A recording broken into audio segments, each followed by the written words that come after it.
waouh, waouh, waouh, waouh, waouh.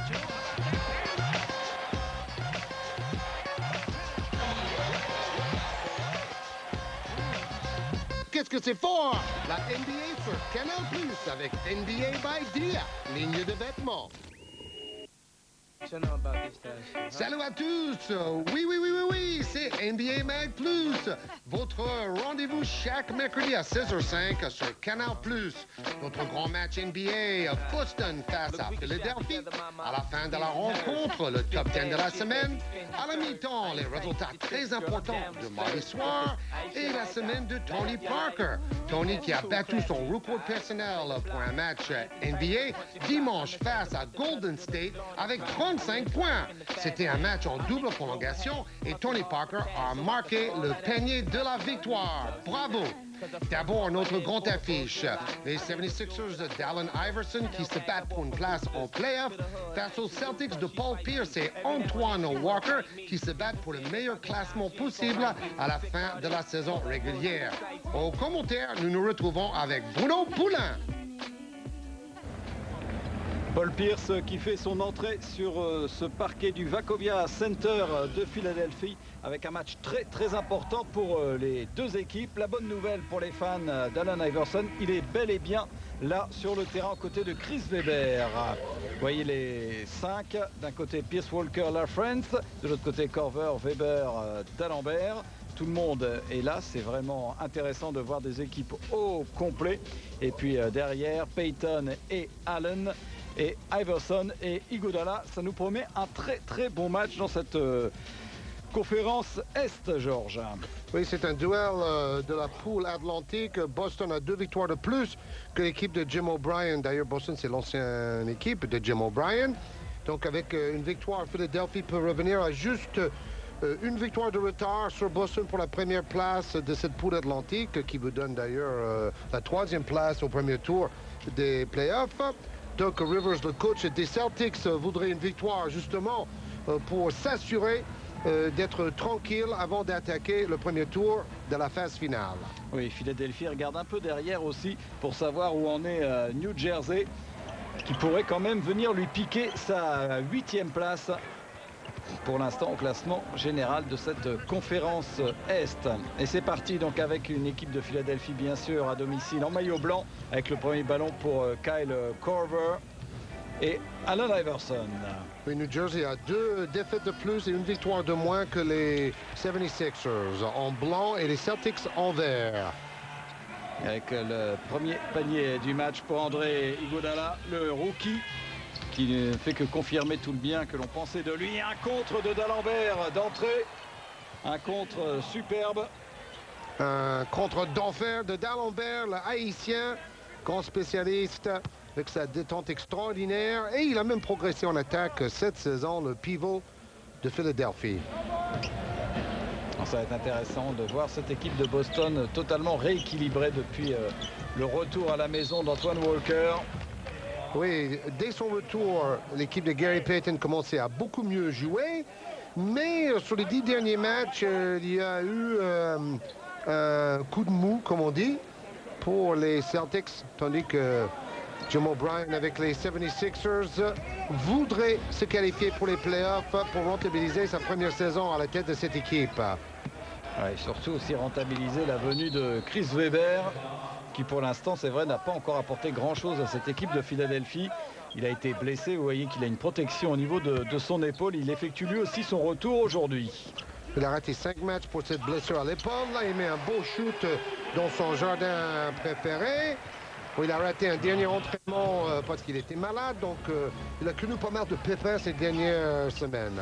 Oui, c'est parti avec un petit dunk pour Paul Pierce. Il a vu tout de suite la faille dans la défense des Sixers. Oui, disons que pour ces deux équipes, c'est déjà un match de play-off, cette rencontre. Nous sommes à 6 matchs de la fin de la saison régulière. Oui, beau geste de D'Alembert qui a résisté à Riff LaFrance, qui réussit une bien meilleure saison que celle de l'an dernier où il avait été très gêné par les blessures. Payton, c'est difficile, c'est fermé, ballon perdu, récupéré. Et tout de suite le dragster Iverson avec Iguodala. Quelle fin de passe pour mettre finalement en position à Kyle Korver à 3 points. Extraordinaire, cette passe décisive de celui qu'on appelle The Answer. Et il trouve de plus en plus souvent la réponse pour son équipe parce qu'il joue vraiment le rôle de meneur classique tout en étant le meilleur marqueur de toute la NBA. Là aussi, c'est une bonne passe pour un tir à 3 points. Et le rebond pour Chris Webber, qui est bien fessu quand même en ce moment. Hein. On voit qu'il est loin de sa meilleure forme. Oh, quelle passe encore! Et toujours d'Alembert, ils sont remontés comme des pendules. Les Sixers, début de match fantastique de l'équipe de Philadelphie qui mène 11-2 face à Boston. Le public apprécie une équipe de Boston qui ne réussit pas trop bien face aux Sixers. Hein. Oui, il y a déjà une énergie incroyable affichée par les Sixers devant leur public. Ils sont un peu noyés en ce moment, les Celtics de Ralph LaFrentz. Et Doc Rivers a dû demander un temps mort très tôt. Il faut essayer d'empêcher les Sixers de tomber dans l'euphorie. En fait, Philadelphie a déjà battu Boston 3 fois en 3 matchs cette saison. Antoine Walker qui essayait de trouver la passe en plus et ballon perdu. Boston ne sait absolument pas quoi faire en attaque. Iverson, oh là là là là là là. Oh, le festival continue et c'est plutôt un festival de jeu altruiste de la part du meilleur marqueur de la Ligue. Des caviars avec des passes dans le dos, des passes lobées, des alley-oops, tout est beau à voir. Ouais, et c'est Samuel Dalembert qui en profite, on l'a vu au contre, à la finition, au dunk maintenant, il nous fait tout. Dans son dernier match, Iverson a donné 16 passes décisives contre Cleveland, une victoire très importante vendredi dernier et il s'est blessé aux 2 pouces dans ce match, Allen Iverson. Allez, on va revoir cette contre-attaque extraordinaire d'Iverson qui lui fait un petit gris-gris et il a vu Samuel Dalembert pour le alley-oop.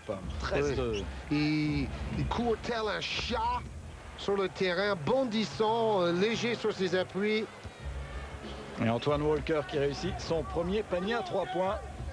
C'est une équipe assez à droite, les Celtics de Boston.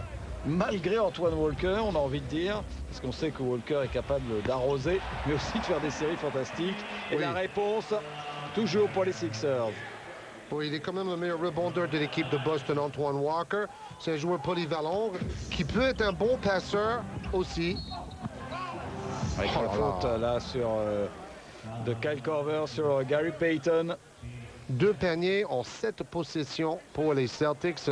Complètement étouffé dans ce début de match. Mais bon, attention, le match va être long. Et les 76ers ont intérêt peut-être à se calmer un peu parce que à force de démarrer trop vite, quelquefois on peut s'épuiser aussi, même avant la mi-temps. Oui, ça s'est déjà vu par le passé. Gary Payton sur la ligne de lancer franc.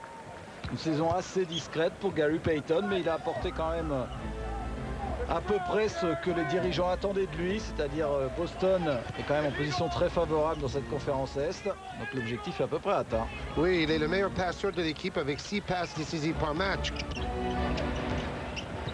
Iguodala, ça défend quand même mieux là maintenant. Une bonne passe pour trouver un Kyle Korver à 3 points. Il n'avait pas ses appuis, il était en mouvement. Une action assez classique de Gary Payton, mais pour une fois, il n'y avait pas la finition à l'arrivée. Oui, il a quand même beaucoup plus de possibilités de marquer dans le jeu de Doc Rivers par rapport à la fameuse triangle de Phil Jackson avec les Lakers la saison passée. Payton peut retrouver ses positions de tir habituelles qu'il a connues avec Seattle et puis Milwaukee. Passe de Kyle Korver, vraiment mal assuré vers Chris Webber. Ah, il aimerait bien battre son ancien club, Jim O'Brien. Il était en Bisbee avec Danny Ainge, le décideur de l'époque. O'Brien avait démissionné carrément. Oh, comment il a fait pour rater ça, le rookie Tony Allen. On a eu plutôt bon lors du All-Star Weekend de Denver. Oui, très athlétique ce joueur. Belle position à 3 points pour Iguodala. Et l'adresse là qui a un petit peu abandonné les Sixers. Ce qui donne des possibilités de contre-attaque pour Boston avec Antoine Walker.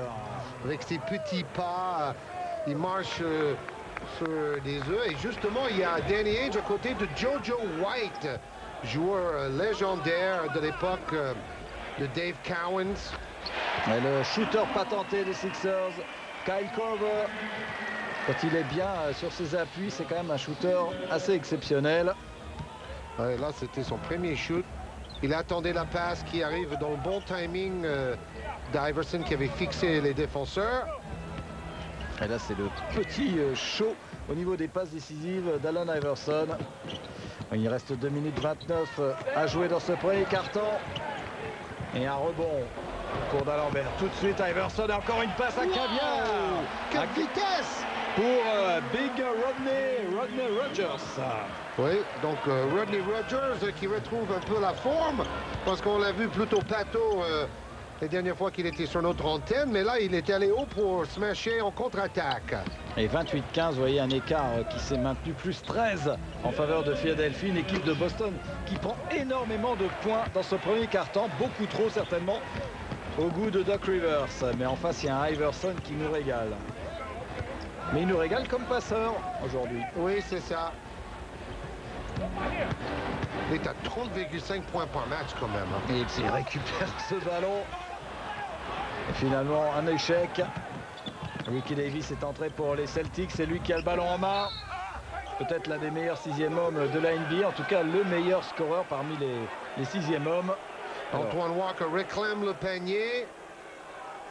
Bon, l'arbitre dit que le ballon était en train de monter, donc il n'y a pas de panier à accorder. Parce que le contre est venu juste après les coups de sifflet. Non, je crois qu'il est bon. Hein. Alors, le contre est tout à fait valide.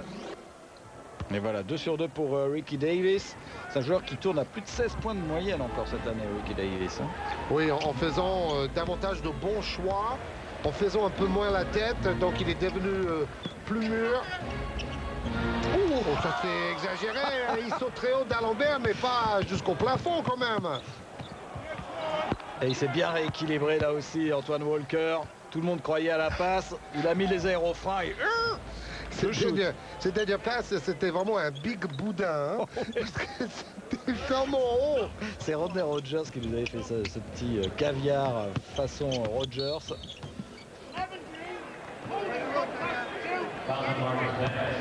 Alors, avec une nouvelle faute.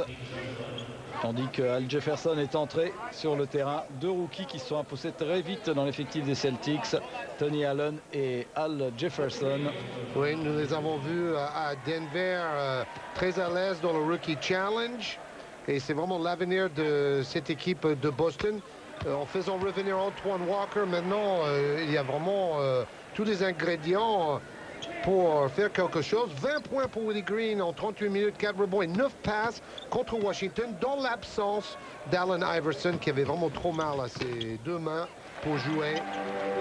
Et d'ailleurs, aujourd'hui, ce n'était pas certain qu'Iverson participe. Donc, une nouvelle fois, il est très courageux malgré la douleur. Oui, il ne vole pas son argent, Allen Iverson, ça c'est sûr. Et ça a l'air d'aller un tout petit peu mieux dans cette fin de premier quart-temps pour Boston qui limite un peu la casse, 30-23. Ils ont resserré un peu la défense, ils ont trouvé quelques positions en attaque. La dernière possession. Bon, Philadelphie a mis 30 points en premier quart-temps, c'est beaucoup, on dirait les Suns de Phoenix. Un tir difficile pour Mark Jackson. Ouh, buzzer, non, ça sera trop court, 30-23. Fin de ce premier carton très spectaculaire avec, vous voyez, Allen Iverson qui s'est mis des protections au niveau, peut-être pour rafraîchir sa main, entre guillemets. Oui, c'est ça, de la glace pour amoindrir la douleur. 60% de réussite pour les Sixers. Ça explique leurs 30 points en premier quart-temps et surtout 9 passes décisives. Donc tout ça à l'avantage des 76ers, mais Boston n'a que 5 points de retard. Boston reste dans le match. Avec ce nouveau dunk en douceur signé Paul Pierce. Corver à 3 points. Wow, il a vraiment relâché le ballon avec une vitesse impressionnante. Quick release, on dit aux États-Unis. Il n'hésite pas, il est en confiance. 3 paniers à 3 points déjà pour Kyle Korver, 33-25. Et le ballon qui sera récupéré par les Sixers. On va revoir le travail de Paul Pierce face à Aaron McKie. Oui, McKie moins fort en défense par rapport à il y a quelques années. C'est un joueur qui semble un peu usé. Comme ça, il a couru dans ces années. Rodney Rogers à 3 points. Et le rebond pour Al Jefferson, encore un joueur sorti de high school. Oui, avec une tête de prof, parce qu'on dirait qu'il a 30 ans. Oui.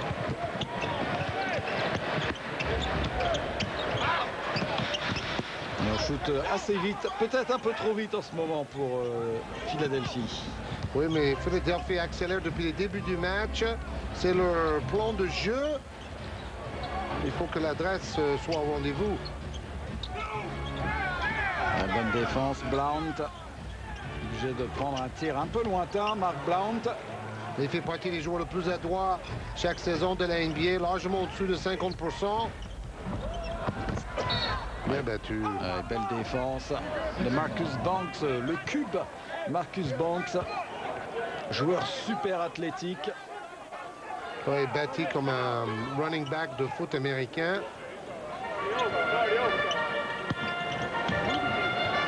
Et grosse défense des Celtics, mais attention, le backdoor! Et Rodney Rogers, là, était quand même relativement maladroit. Et le public du Wachovia Center commence à lui chauffer les oreilles à Rodney Rogers. Ouais, il y avait peut-être une faute aussi. Et bien, il y a bien sûr la sanction avec Al Jefferson. Le voilà. Il a un tout jeune joueur de 20 ans. Il a quelques moves quand même à l'intérieur pour un jeune joueur. De cet âge-là, il a quand même une technique d'eau au cercle intéressante.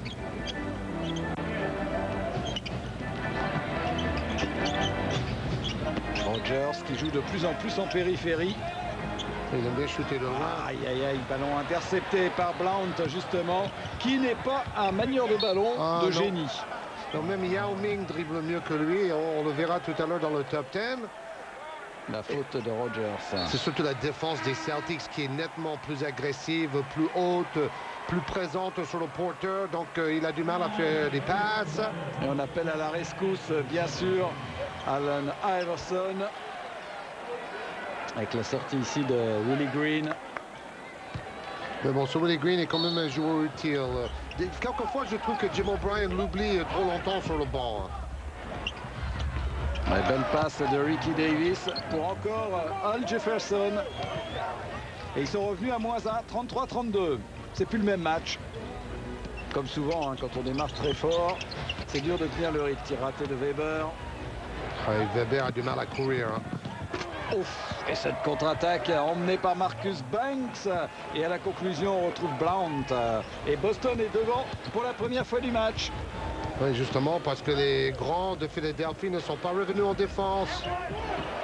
Qu'est-ce qu'il nous a fait Samuel D'Alembert? Un finger roll digne de Wilt Chamberlain dans la finale de 72 qui passe en ce moment sur NBA+. Et c'est un régal de voir les grands joueurs de cette époque, les Bill Bradley, Jerry West, Wilt Chamberlain, Walt Frazier et compagnie. Alors il s'est cassé les dents sur un mur, Ricky Davis. Et ils sont remontés là, les Celtics. Hein, je vous dis, c'est un match de play-off déjà. Parce que les Celtics se battent surtout pour avoir l'avantage du terrain au premier tour des playoffs. Parce que vous savez, même s'ils sont vainqueurs de poule, si par exemple ils rencontrent Washington et Washington a un meilleur pourcentage de victoires venant de l'autre poule, Washington a l'avantage du terrain au premier tour. Il ne faut pas se tromper là-dessus. Hein. C'est toujours l'avantage du terrain à l'équipe qui a le meilleur pourcentage de victoires dans la saison régulière. C'est pas le fait de gagner la poule qui fait la différence. Et là, Boston le sait. Oui, tout à fait, c'est logique. Et donc, Boston sait que chaque victoire compte double en ce moment, comme pour Philadelphie. C'est des mauvais choix. Ce sont des tirs lointains pour des joueurs qui ne doivent pas prendre ce genre de tir normalement. Weber peut être à droite, mais depuis qu'il est arrivé à Philadelphie, il n'a jamais le ballon dans le bon rythme. Bon, là, il a raté beaucoup de matchs. Il a complètement perdu la condition physique. Il a mal à l'épaule. Donc, il est à 40% de ses capacités. Iverson obligé de prendre un tir un peu olé-olé. Waouh, quel super rebond de Ricky Davis. Qui tape le ballon contre la planche, c'est spectaculaire. Et il est hyper efficace, Al Jefferson, depuis qu'il est rentré sur le terrain. C'est parce qu'il capte le ballon, il est déjà très fléchi et il sait ce qu'il veut faire dos au cercle. vous voyez le pourcentage apocalyptique des Sixers dans ce deuxième quart-temps, 11%. Par contre, celle-là, elle est bien arrivée au bout. La passe de D'Alembert pour Iverson. Il a pris un poste important maintenant d'Alembert dans la rotation. Attends, il fait partie des bons pivots de la conférence Est, il n'y a pas de problème. Oh là là, deuxième meilleur intercepteur de la NBA. Allen Iverson qui a failli intercepter ce ballon. Il est derrière Hughes, Larry Hughes de Washington. Et voilà, il va pouvoir aller conclure. Non, trop tard. Ouais, trop tard, évidemment. Le retour de Paul Pierce avec le sourire. Ouais, ça, c'est bien. Deux très grandes stars qui se respectent. Le fair play est évident. Et c'est ce que nous voudrions montrer aux jeunes basketteurs. On peut vouloir vraiment gagner le match à 120% tout en étant fair play. La circulation du ballon impeccable, malheureusement pas de finition pour Paul Pierce et on rejoue à toute allure. Oh, le contre. Faute sur Mark Jackson. Oui, Pierce pensait avoir bien contré, mais il y a faute, donc Mark Jackson applaudit derrière. Le match est en train de s'animer, c'est extraordinaire. Moi je voudrais bien revoir cette action pour voir la faute ou la non-faute de Paul Pierce. Pour moi, il y a contre. Ouais, pour laisser jouer le contre dans ce cas-là. Surtout que c'est Pierce. Bon, là, il prend une technique. C'est dommage. Chambré par le public. Mais bon, Pierce est moins grand que Jackson. Il est allé contrer en autre attitude. Alors, Jackson, depuis 2 matchs, a été le meilleur marqueur des Sixers. Bon, contre Washington, sans Iverson, il y avait Green, Jackson et Iguodala à 20 points chacun. Et contre Cleveland, Jackson a mis 24 points pour être le meilleur marqueur des Sixers. C'est très important, comme vous savez, que Philadelphie se bat pour être dans le top 8 à l'Est. Et signalons que dans le match précédent, mercredi dernier, Iverson a mis 48 points avec 8 passes décisives pour battre Charlotte. Il est sur la ligne des lancers francs, Mark Jackson. Mais, faut dire aussi que le plus gros score d'Iverson n'était pas ses 48 points, mais 60 points marqués plus tôt dans la saison contre Orlando. Certes, le Magic, ils ont la défense gruyère par excellence, mais quand même, il faut les mettre les 60 points. Il prend tout son temps, notre pépère, là, quand même, pour les lancers francs. C'est bien, ça nous permet de parler d'Iverson. Et il fait 2 sur 2. Et Fila est à nouveau devant 47-44 à 3-14 de la mi-temps. Les Sixers qui viennent de mettre un 8-0 en 1 minute 04.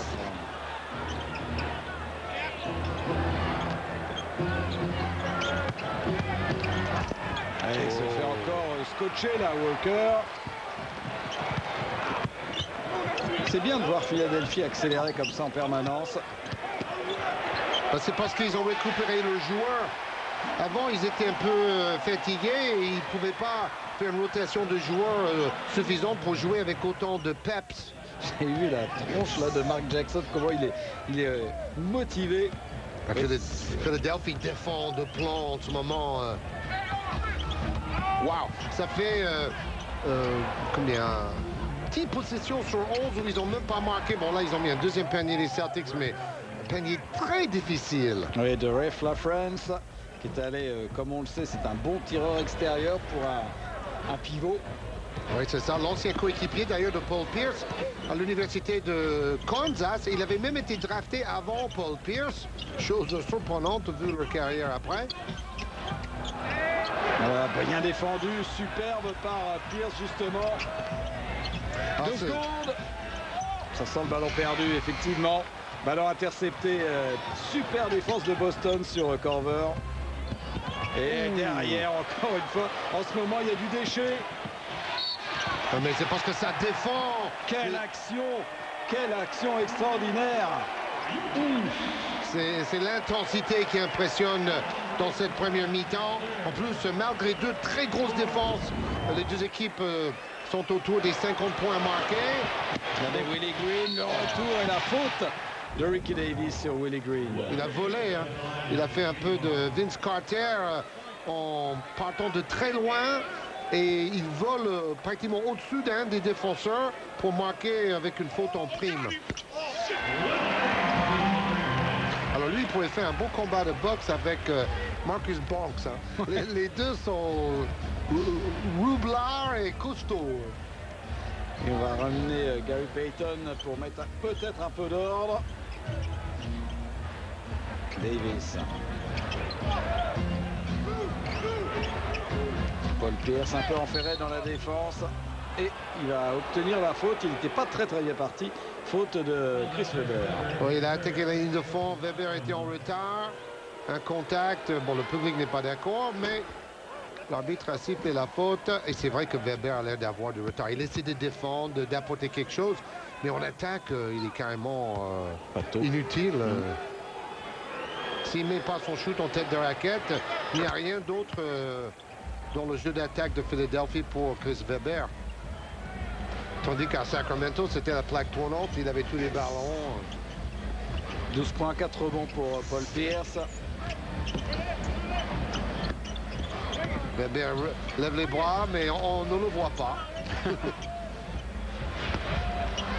Finalement, un choix, on va dire, moyen. Le ballon sera quand même pour les Sixers. Ballon qui a été touché par Pierce. Comme quoi, il faut toujours se dire que c'est un sport collectif et même si vous êtes un joueur très fort, si le collectif ne travaille pas pour vous, vous ne pouvez pas jouer. Le collectif de Philadelphie travaille toujours pour Iverson et Iverson sait en profiter. Mais pour le moment, ils ne savent pas utiliser Chris Weber. Les toutes dernières secondes de ce deuxième quart-temps avec une possession pour Willie Green. Et il perd le ballon, mal joué. Il a été complètement enferré dans la défense. 54-50. Moins de 2 secondes pour revenir peut-être à 1 point. Avec ce tir peut-être désespéré. Un tir contré sur Ricky Davis et une première mi-temps absolument passionnante entre Boston et Philadelphie avec Allen Iverson. Super au niveau des passes.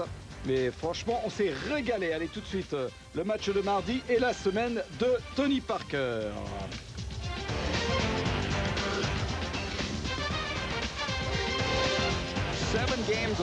Un seul match au menu aujourd'hui, face à face la meilleure équipe de l'Ouest, Phoenix, et la deuxième plus mauvaise de l'Est, New Orleans. Les Suns disputent leur 4e match en 5 jours, alors sur le parquet, pas la peine d'en rajouter. Jim Jackson, 20 points et 8 rebonds, se sent pourtant pousser des ailes à l'approche des playoffs. Sean Marion, 18 points et 17 rebonds, permet aux Suns de prendre un avantage. Dans le 4e quart-temps, l'avantage se révélera définitif, mais la palme revient à Amar'e Stoudemire, à l'image ici avec ce spin move dont il a le secret. Les 23 points de Josh Smith ne changent rien, 59e victoire de la saison pour Phoenix. Il reste 4 matchs aux Suns pour conserver leur première place. Retrouve la semaine de Parker en exclu sur NBA Mac+.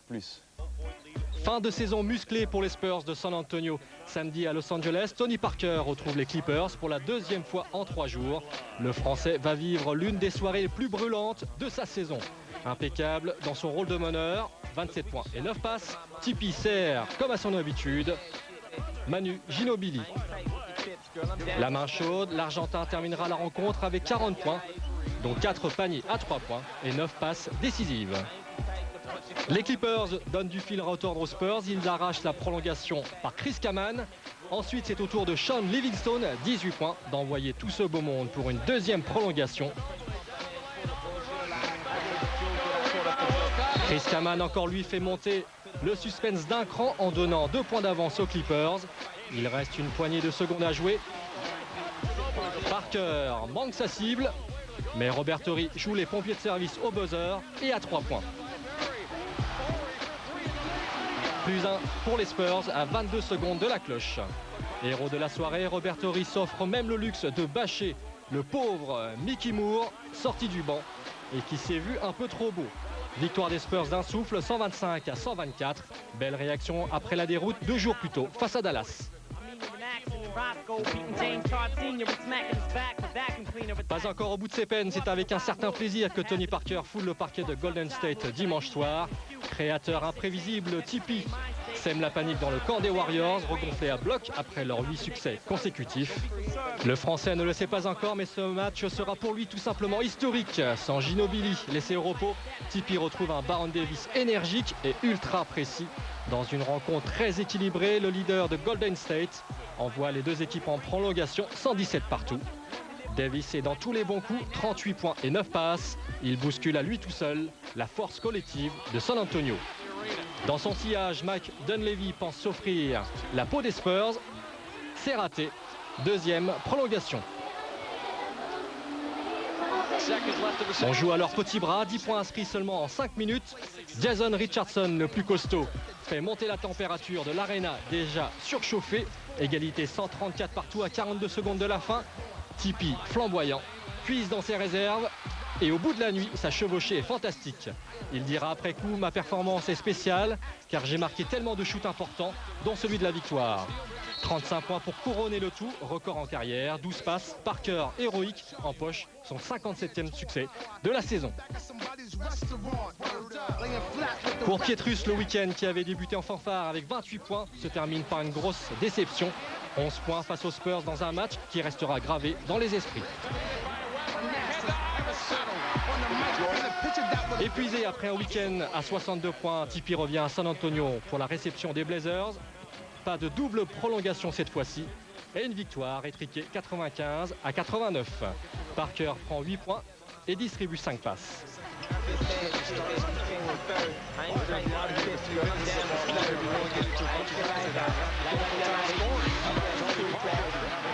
Il laisse volontiers la vedette à Ginobili, auteur de 30 points, avec une insolente réussite à 3 points. Darius Miles donne un peu de piment à cette rencontre. Et à noter la bonne performance de Nazir Mohamed qui ajoute ses 10 points et 14 rebonds. San Antonio s'impose et empoche son 4e titre de division en 5 ans.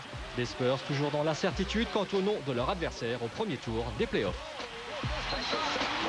On peut jouer soit Houston, soit Memphis, soit Denver. Ils vont se battre ces 3 équipes jusqu'à la fin de la saison. Donc à mon avis, on ne saura pas qui on va jouer avant la fin de la saison. Et de toute façon, moi je m'en fous, hein, n'importe quelle équipe. Si nous on est en bonne santé et que Tim il est là et que tout le monde joue bien, je pense qu'on peut jouer n'importe quelle équipe. Nous on est le genre d'équipe qui peut gagner des gros matchs à l'extérieur, donc c'est pas grave si on n'a pas l'avantage du terrain. Oui, mais je ne pense pas que San Antonio a très envie de rencontrer Denver au premier tour des playoffs, vu les résultats depuis le All-Star Game de l'équipe de George Karl. Les statistiques, vous avez vu, meilleur pourcentage en premier quart-temps pour Philadelphie et meilleur en deuxième pour les Celtics. C'est un peu l'histoire de ce match à deux visages pour le moment.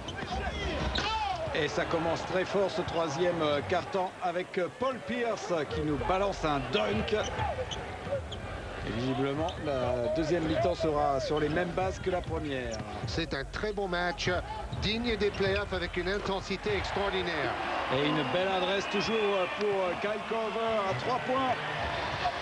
Quelle confirmation du talent de shooter de ce jeune joueur qui n'en est qu'à sa 2e saison. Et qui est un titulaire indiscutable maintenant à Philadelphie.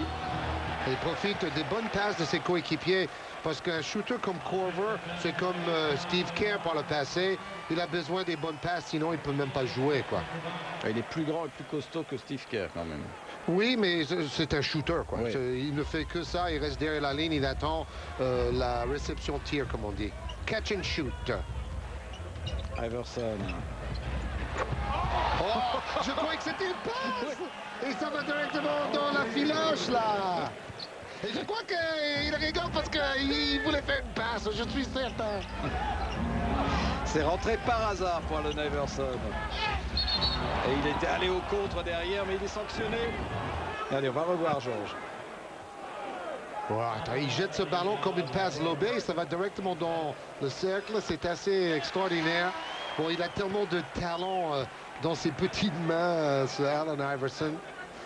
Et un joueur décrié pour son comportement un peu en dehors du terrain au début de sa carrière, mais maintenant il est devenu mainstream, comme on dit aux États-Unis. Il plaît à tous les publics par son courage, par son jeu spectaculaire, et il est enfin arrivé vraiment au top, à tout point de vue.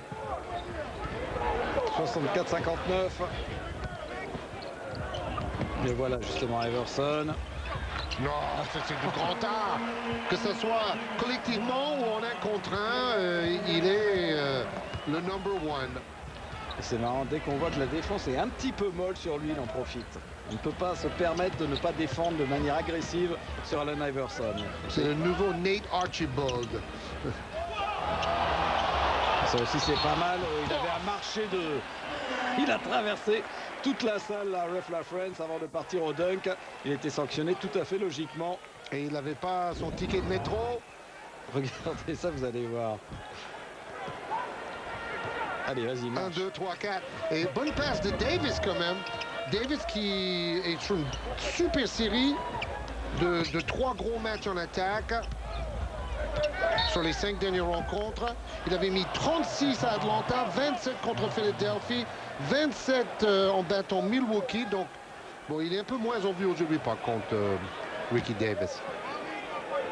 Et Chris Webber qui perd le ballon, une petite boulette pour Chris Webber complètement hors du coup. Pourtant, son départ a relancé Stojakovic et les Kings. Ça leur a fait le plus grand bien. Avec Kenny Thomas qui vient de mettre 32 points, son record de carrière pour l'ancien joueur des 76ers. Antoine Walker, lui, s'est mis le ballon sur le pied. Donc une boulette de chaque côté entre Webber et Walker. Et Doc Rivers qui veut tout de suite recadrer son équipe. Iverson qui a décidé en deuxième mi-temps d'être plus scoreur que passeur visiblement. C'est ça, de ne pas laisser passer les bonnes occasions au moins. Voilà. Là c'est dingue, c'est Payton qui est beaucoup plus grand qu'Iverson qui veut jouer dos au panier. Mais il a balancé Iverson avec un gros coup de fesse. On va peut-être le revoir. Regardez, Iverson est derrière. Ben, il y a aussi un coup de coude. Ouais, il l'écarte en fait avec son avant-bras. Bon, l'autre tombe pour bien provoquer la faute. Et le premier pas d'Iverson. Et Payton, il n'y arrive plus à défendre sur ce genre de joueur. Oui, et puis Payton, certes, c'est un joueur vieillissant. Je ne sais même pas s'il pouvait arrêter Iverson il y a 3-4 ans. Parce qu'Iverson est plus petit et plus vif, quoi. Ah, ça, il le fait très, très bien. Ce jeu d'appui de Paul Pierce. Bon, là, c'est juste l'accélération et Payton n'a pas d'aide. La France aurait dû être un peu plus vers Iverson à ce moment-là pour aider. 18 points, 8 passes et 2 ballons volés pour Allen Iverson. Paul Pierce sur la ligne de lancer franc après cette faute. Iverson qui 9 fois sur 10 est le meilleur passeur de son équipe cette saison. Il tourne à presque 8 passes décisives par match. La France et Payton sur le banc. Il reste 1 minute 04 à jouer dans ce troisième quart-temps. 3 points d'avance, toujours aussi serré. Et 3 points d'avance quand même pour les Sixers. Walker va faire entrer il perd pas la mule Josh Davis. Il perd pas mal de ballons quand même, Ricky Davis. Toutes ses passes sont déviées. Là, il s'est bien fait scotcher quand même. C'était 3 sur Iverson qui reste au sol. Walker qui s'en mêle un peu. Il n'est toujours pas revenu, Iverson. C'est étonnant déjà le tir manqué par Pierce qui était tout seul. Et puis le rebond offensif est pris, mais le petit shoot est raté par Ricky Davis. Là, on va voir le shoot de Iverson. Bon, là, il prend un méga faute de Paul Pierce. Oui, tout à fait. Bon, là, ils ont laissé jouer le contre, mais c'est vrai qu'il arrache carrément le bras et l'épaule d'Iverson au passage, quoi. On a quelquefois du mal à comprendre les décisions. Bon, c'est dur sur le moment, oui, évidemment. Parce qu'en premier temps, il y avait un contre magnifique avec pratiquement pas de contact, et là, ils ont sifflé une faute.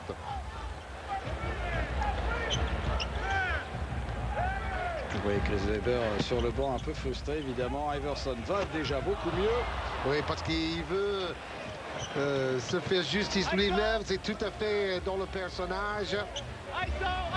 Ancien footballeur américain, il était la star des lycées comme quarterback au foot US, malgré son poids léger. Et l'occasion pourrait de passer devant peut-être, mais non, tir manqué à 3 points. Fin de ce troisième quart-temps. Et vous voyez la fameuse cloche de Philadelphie. The Liberty Bell. Qui est un peu le monument, le seul monument. Oui, c'est petit hein, comme monument. C'est une ville historique. Benjamin Franklin et compagnie. Grand ami de la France, Benjamin Franklin. Nous sommes dans le quatrième quart-temps, 80 partout. Il faut souligner quand même que les Sixers ont gagné 4 matchs d'affilée avec la pression de se qualifier pour les playoffs. Donc ça n'arrange pas les affaires certes de New Jersey qui joue plutôt bien aussi dans cette fin de saison. Pour les Celtics, par contre, avaient connu une très mauvaise série de 4 défaites de suite fin mars. Et là, ils sont sur 3 victoires en 5 matchs, les Celtics. Oh, Iverson qui fait un 0 sur 2 au mauvais moment. Les points vont valoir de l'or dans ce quatrième quart-temps. Dans un match aussi serré avec un enjeu pareil. Blount et le rebond pour D'Alembert.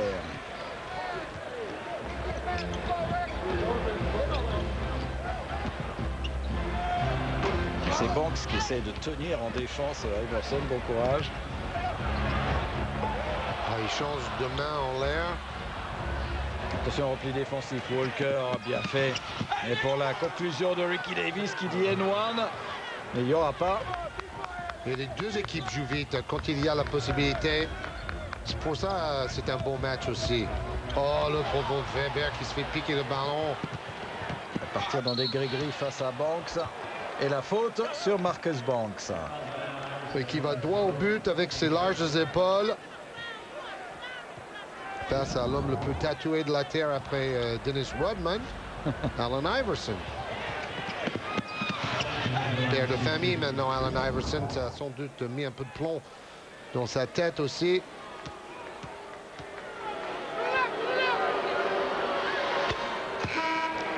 Il a une sacrée qualité de jeu aujourd'hui.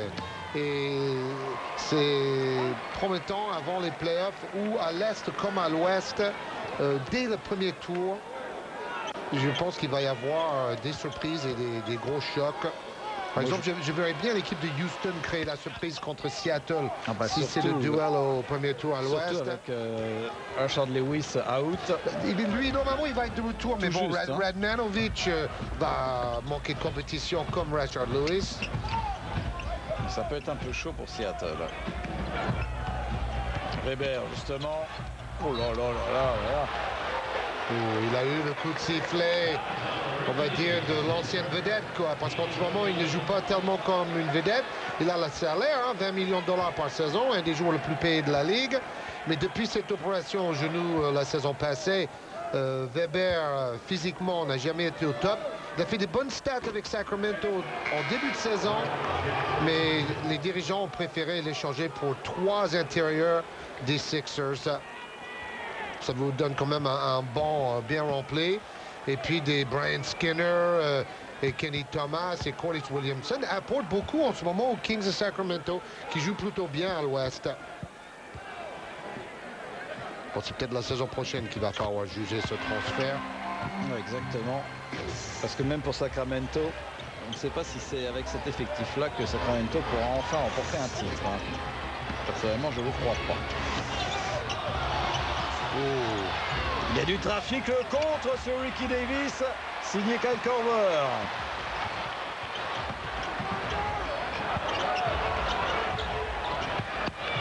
Chris Weber qui nous fait le derviche et ça rentre quand même. Et on voit ses coéquipiers dire bah tu vois ça revient. Ils ont tous le bandeau. En fait c'était Blount qui était contré et c'est lui qui est dans cette action aussi également. Fait plusieurs feintes et là il a bien fait sauter Mark Blount, un peu naïf. Et qui commet la faute, le 2+1 pour Chris Weber. Qui refait surface dans le money time avec cette action, éventuellement à 3 points. Non, son lancer franc est vraiment trop court. Alors bon pour Paul Pierce. Gros plan sur Ricky Davis, quand même hyper actif. Ouais, c'est pas mal, ligne de fond aussi pour résister au bloc. En fait, il y a 4 Celtics avec un bandeau un peu pour montrer leur solidarité. Antoine Walker s'est dit, je suis chaud, j'ai pas besoin d'un bandeau. Et une faute sur Allen Iverson. Ça va commencer à devenir très tendu avec beaucoup plus de fautes. Un match serré comme ça. Ils ne vont pas laisser le moindre panier facile à l'adversaire et l'adresse au lancer franc, une nouvelle fois, risque d'être décisif. Bon, ça va mieux après son double échec de tout à l'heure. Donc une nouvelle fois, Iverson va être meilleur marqueur de la NBA devant Kobe Bryant qui a shooté au niveau de son pourcentage d'adresse cette saison. Et puis les Lakers surtout ont shooté. Ils sont très loin de la 8e place qualificative à l'ouest. Tout est à reconstruire chez les Lakers. Ils n'ont pas survécu à la blessure de Lamar Odom dans la deuxième partie de saison. Très athlétique, il est resté une éternité en l'air. Hang time magistral pour Ricky Davis, l'ancien coéquipier de LeBron James. Bien joué ça. Ça faisait un bon moment qu'on n'avait pas vu Corvère à 3 points. Il nous fait un bon. C'était vilain. La corvée de Corvère. Ce shoot sans appui qui ne touche à rien. Là aussi, c'est un big boudin, Bruno. Vous connaissez déjà le super saucisse de Jacques Monclar. Voilà, c'est le big boudin de Jojo. de Kyle Korver. Et un rebond pour Chris Webber. On n'est plus du tout dans le même style de match. Ça défend beaucoup plus. Ouais, il passe. Extraordinaire. Oh non, mais il faut le mettre. C'est pas possible, Mark Jackson, de rater ce panier après un caviar pareil. Il n'en croit pas ses yeux, Mark Jackson, d'avoir raté ça. Il aurait pu dunker pour assurer. Et derrière, là aussi, un ballon perdu. Mésentente, Ricky Davis, Paul Pierce.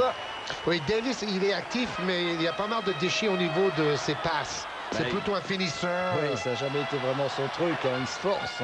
Oui, mais bon, c'est clair que cette saison, il a un jeu plus collectif. Il n'y a aucun doute. Il accepte d'être 6e homme sans rechigner, c'est déjà bien. Deuxième chance pour Mark Jackson. Voilà. Il assure là.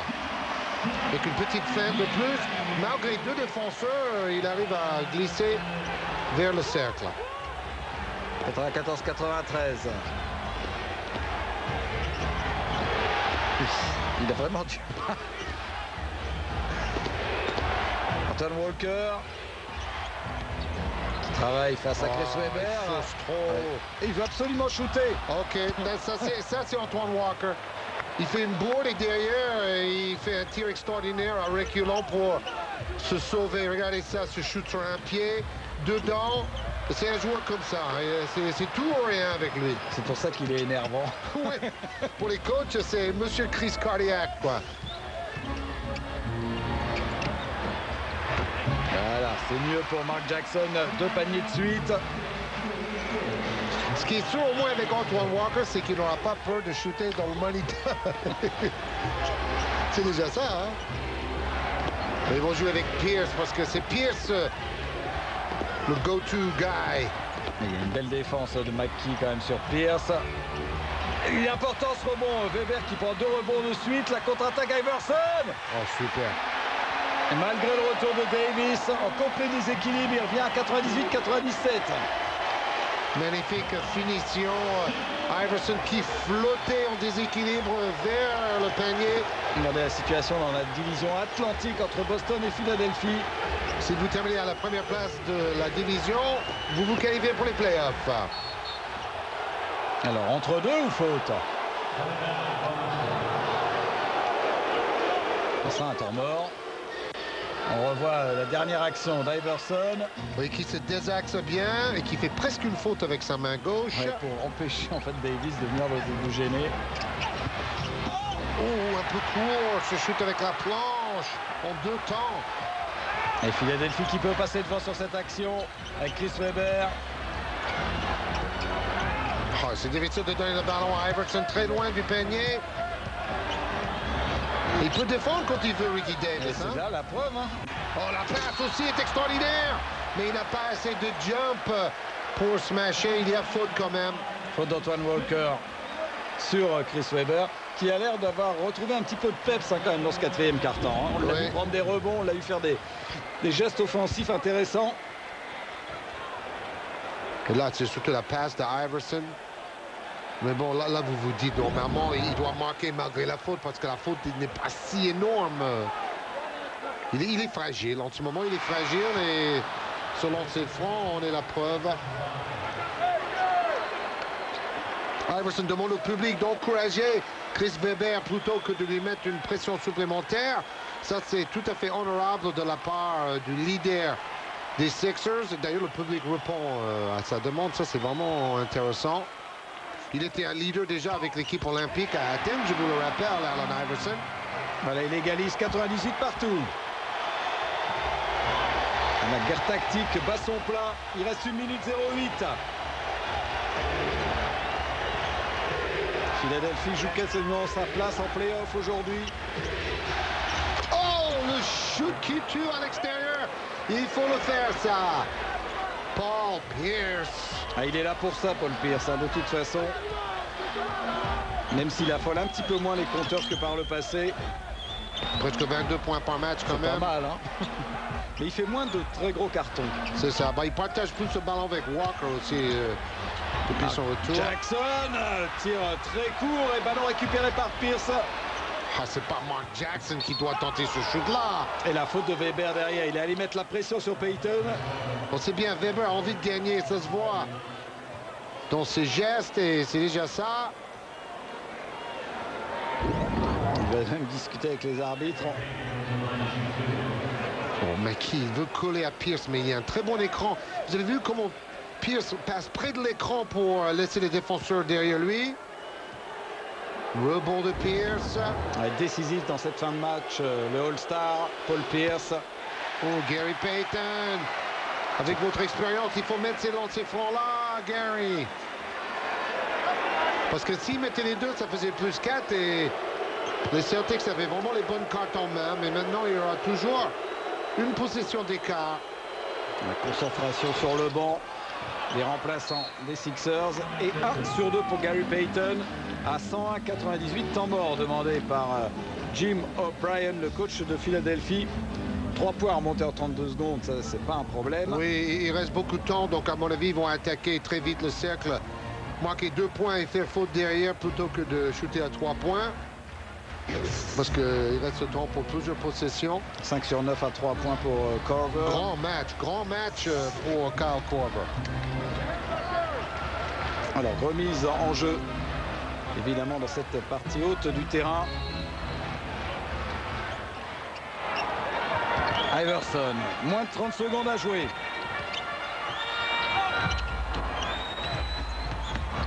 Mark Jackson absolument tout seul, il est un peu loin pour son jardin. Et tir manqué, tir trop court de Mark Jackson. Et la faute tout de suite sur Payton. D'accord, Mark Jackson était le meilleur marqueur de son équipe depuis 2 matchs. Mais est-ce que c'est vraiment à lui d'avoir ces 2 ballons décisifs en attaque?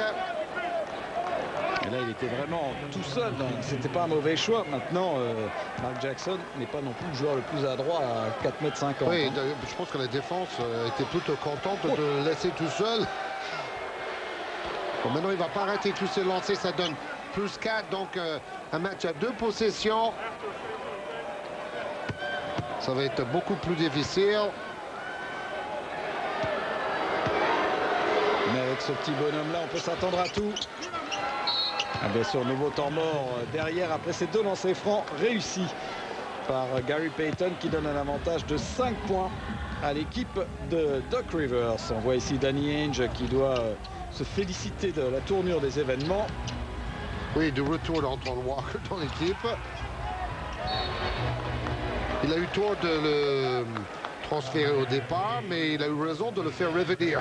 Parce que ce qui est clair, c'est qu'Antoine Walker a une influence très positive sur Paul Pierce. C'est-à-dire, il le libère de toute la pression du jeu offensif et il lui fait des bonnes passes. Donc Paul Pierce a plus le sourire maintenant qu'Antoine Walker est de retour dans l'équipe. Un bon pourcentage de réussite quand même globalement pour les deux équipes. Et Ralph LaFrance, alors qu'on voit Allen Iverson discuter avec l'arbitre, mais à mon avis, si LaFrance met son lancer franc, c'est plié. Et le public du Wachovia Center l'a compris, comme tous les remplaçants de Boston. Ricky Davis a le sourire.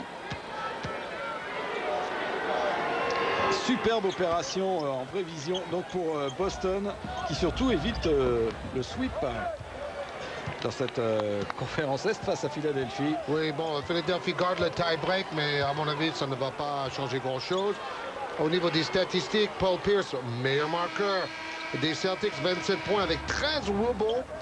Vous avez Antoine Walker avec 18 et Ricky Davis avec 16 dans l'équipe de Doc Rivers. Une très belle victoire à l'extérieur. Première victoire de Boston face aux 76ers cette saison. En face, Allen Iverson, très courageux, 28 points et 11 passes décisives. Kyle Korver, 17 points et Mark Jackson, 16. En tout cas, ça nous promet des playoffs particulièrement intéressants et spectaculaires dans cette conférence Est. On parle toujours de l'Ouest, mais à l'Est, c'est pas mal non plus, avec notamment cette équipe de Boston. Tout de suite, le top 10.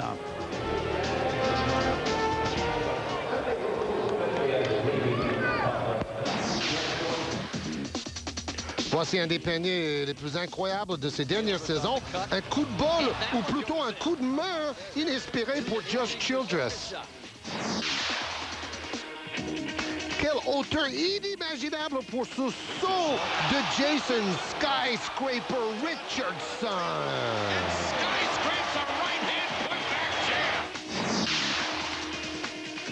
Le Serbe Kirstić profite des passes géniales de Vinsanity. On court les Nets et le alley-oop contre le plexi spécial de Jason Kidd pour Kmart. Non, pas Kmart. Excusez-moi, Vince Carter. Duel entre deux spécialistes du money time, mais Ben Gordon n'arrive pas à empêcher LeBron James d'arracher la prolongation de 9 mètres. Wow! Overtime in Chicago! De 2 mètres encore plus loin, une super interception de Stephen Marbury et un tir inouï à la dernière seconde avec la planche. Bingo! Jason Richardson est au four et au moulin. Après son sauvetage, il court jusqu'à l'autre panier pour un alley-oop signé Baron Davis, celui qui relance les Warriors. Wow, yow! C'est trop fort ce dribble dans le dos avant de smasher en contre-attaque. Go, big boy, go! The ball handling by Yao.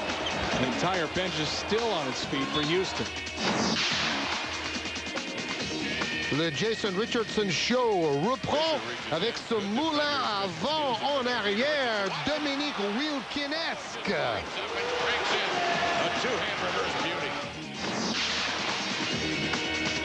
Arriba, Ariza! Le beau Trevor Denix s'offre un très beau dunk arrière.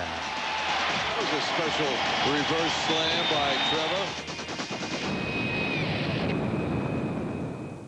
J'espère que ce NBA Mag Plus préparé par Surya Imbuti vous a donné entièrement satisfaction. Nos prochains rendez-vous NBA sur Canal Plus. En direct dans la nuit de vendredi à samedi à 2h05 du matin, nous allons retrouver les 76ers d'Allen Iverson, mais cette fois-ci face aux Pacers d'Indiana et la tournée d'adieu du très grand shooter Reggie Miller. À la mi-temps, Eddie Halftime préparé par Xavier Vaution. Et notre grande affiche dans NBA Mag Plus mercredi prochain, les Mavericks de Dallas de l'Allemand Dirk Nowitzki face aux Sonics de Seattle de Ray Allen. À la semaine prochaine. Bye bye! Chanel bags I bought from Boosters. To the hood, I introduced her. She feisty. Every now and then she wanna fight me. Wow, wow, wow, wow, wow, wow!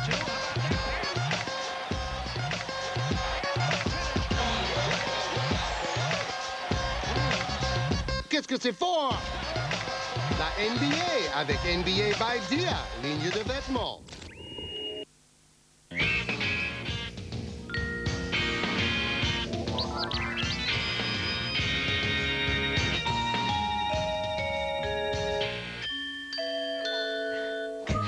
c'est Playground, le 29e Playground. Et oui, déjà, comme le temps passé, oui, déjà, absolument. Avec, comme d'habitude, du sport, des jeux vidéo, de la tendance. On va commencer avec un jeu vidéo qui expérimente en ce moment Patrice Knanek. En fait, c'est un jeu vidéo. C'est un jeu vidéo que je vous avais déjà montré puisque c'est Tiger Woods 2005. Je voulais juste vous montrer cet accessoire qui s'appelle le Golf Image Pro. Le Golf Pro Image. Ou Golf Pro Image, c'est comme on veut. Ouais. C'est un accessoire qui a été vraiment développé exprès pour jouer au golf. Et donc, bon, c'est compatible qu'avec la version Donc, PC une pour le petite moment. balle accrochée à une potence. Une potence qui est capable de savoir si on fait ses coups bien droits ou pas. Vas-y, fais péter. Vas-y. À donf, à donf. Hein. T'es où? En plus, t'es dans le... Voilà. C'est beau, le petit coup de manivelle. Et après, on a des petites informations sur l'écran. Vous voyez à droite, là, on voit que il était à 82%.